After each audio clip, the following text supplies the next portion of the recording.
crazy, animalistic, cold as ice.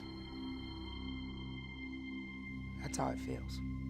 Nothing matters, or no one. I mean, I went from the boardroom carrying briefcases to the streets and guns because of some things I did on drugs.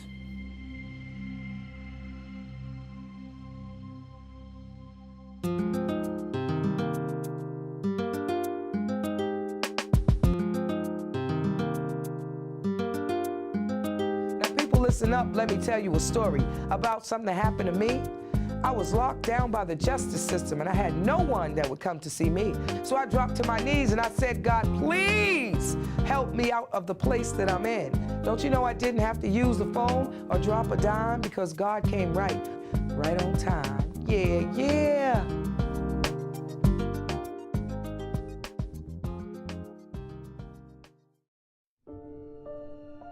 I was born in Cincinnati, Ohio in 1964. My mother had 5 boys and me. I was real good in school, real good at sports. Life was great.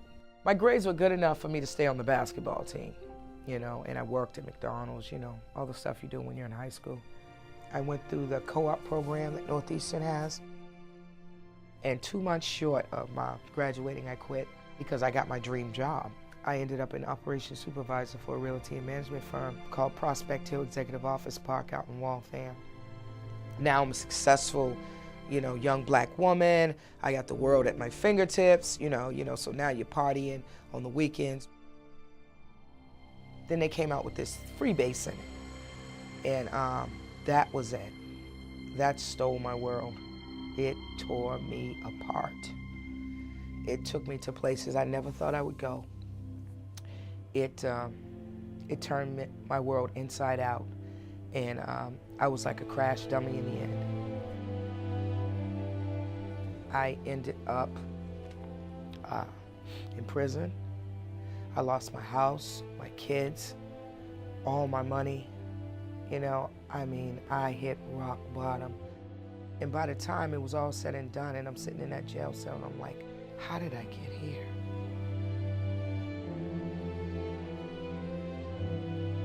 I've been writing poetry since I was 10 years old. When I got to prison, I started writing down all the pain, and I got real good at it. It's like I had this spiritual connection when I was in prison that I didn't have when I was on the street. During that addiction period, I felt free. Locked up, I felt free.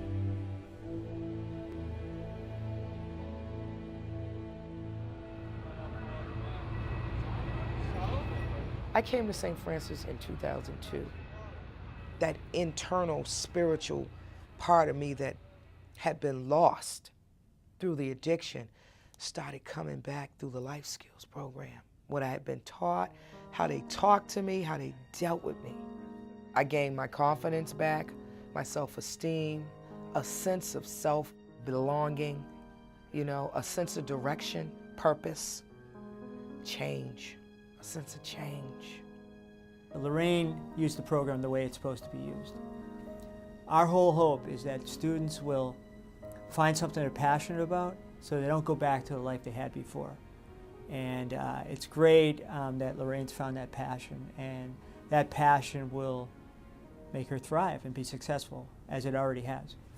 By 2005, we started, there was a group of us, and we would go around and we would do what we call a poetry circuit. If MAP was having a program, we'd be doing poetry here. If it was Children's Services of Roxbury, Metro Boston Alive, whoever was doing something and they needed art, we were there. Then my name started to get around. So a year later, I had my first contract. So after that, I knew I had something here. St. Francis House is helping me to realize my vision, because every time I come down here, I'll be like, how do you write a grant? How do you connect with this? How do you use sponsors? How do you get donors? Here it is, 8 years later, and I'm still here at the St. Francis House, running from floor to floor, getting the help that I need. It was life. Now, life is not an imagination. yet it is still a dream, and I'm high on life.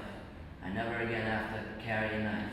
At Medicine Wheel, I work with young recovering addicts ages 17 to 21 in South Boston. Can you believe that? You know, that is the most rewarding feeling, to be teaching kids how to heal through poetry.